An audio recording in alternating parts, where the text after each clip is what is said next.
exploration, exploring the shadows of our society and shedding light onto the forgotten structures of our past.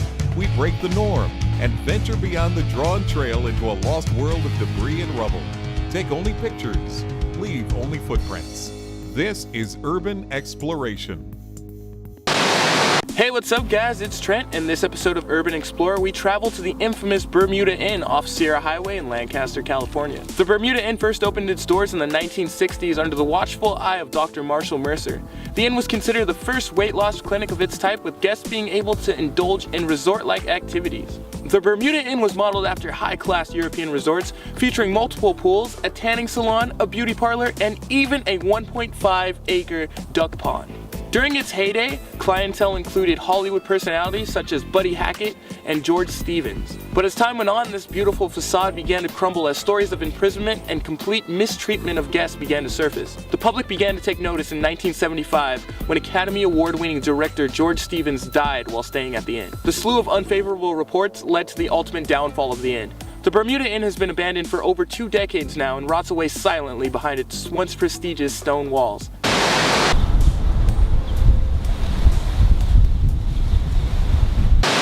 When we first arrived at the Bermuda Inn, its close proximity to Sierra Highway made it apparent rather quickly that it was now a meeting spot for taggers, homeless, and even some arsonists. It seemed like almost every inch of the property had signs of graffiti, man-made decay, or just simple vandalism. As we pushed forward, we made it into the courtyard where we realized just how massive the Bermuda Inn really was. The Bermuda Inn had an expansive courtyard that could be seen from any of the rooms. It kind of enhanced its resort-like atmosphere, I imagine, with all the greenery and different things that would be going on. During its time of operation, this main courtyard had heavy vegetation. It housed the main pool where all the guests would gather, as well as different areas for guests to have, activities, picnics, and indulge in, different exotic events. We browsed around this area for a while and noticed, there was some vegetation actually that had still, managed to survive after this place had closed all these years, which was pretty interesting.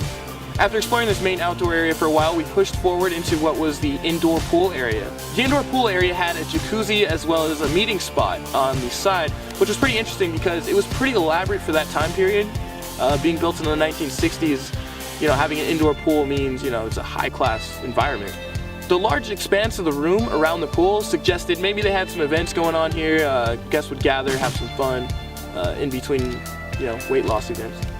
Seeing as how the weather in the Antelope Valley ranges from extremely hot to extremely cold, there's not too much rain, but the extreme weather might be a turnoff to some guests. Therefore, the indoor pool area was most likely one of the most popular spots at this resort. The pool ranged in depth in allowing guests of all skill levels to partake in swim activities. One thing that we noticed while exploring the pool area was that there was a room adjacent to the pool that had almost completely caved in. This room appeared as though it had been shaken by like a massive earthquake and just collapsed onto itself. There were broken ceiling panels that lined the floor, and enough dust hung in the air to induce coughing. Whatever happened in this room was most likely the work of some vandals or teenagers. So as we're looking through this room, we noticed there's various graffiti and metal panels, but then we noticed in the right corner of the room there was a break in the drywall. It wasn't a door or anything, but it had been made into that over time.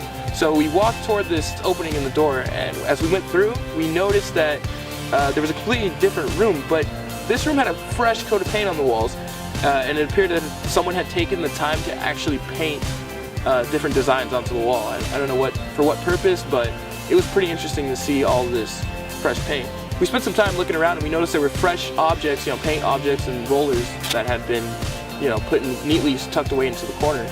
We then ventured into what was left of the kitchen, which was interesting to see an area that is often considered the most sanitary in such a dismal state.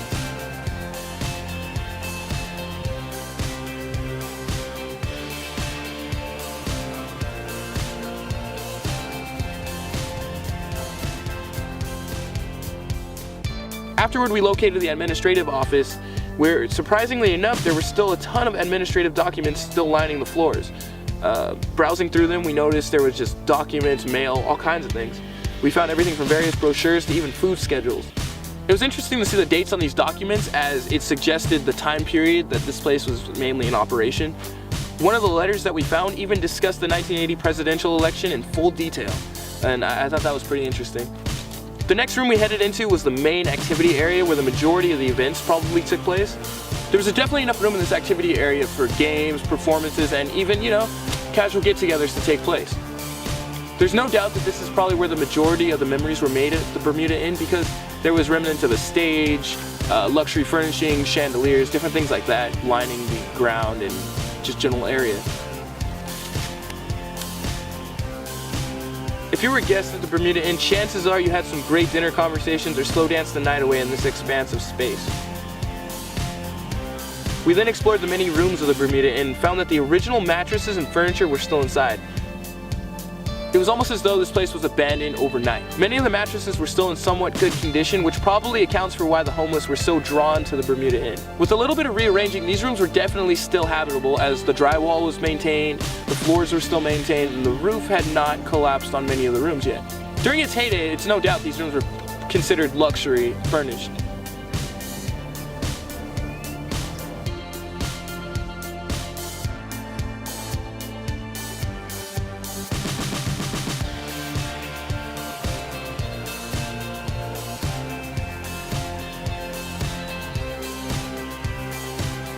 As we're exploring one of the rooms, we noticed that next door there was a charred closet.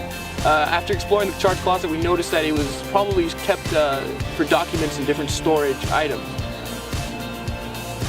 It appeared as though someone tried to set fire to the room for whatever reason, but failed horribly because most of the documents were still intact.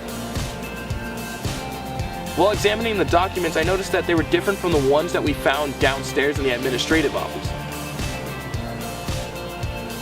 These were guest documents that documented the time guests had checked in to the time guests had checked out, included phone numbers, addresses, and pretty much any other personal identifiable items. All in all, the Bermuda Inn was a really interesting location to explore, as it's the basis for many of the urban legends in this area, as well as some rich history just stored in there. So thanks for watching. Don't forget to comment with any locations you guys want us to explore, subscribe for some future videos, and don't forget to like. Thanks again for watching, guys. As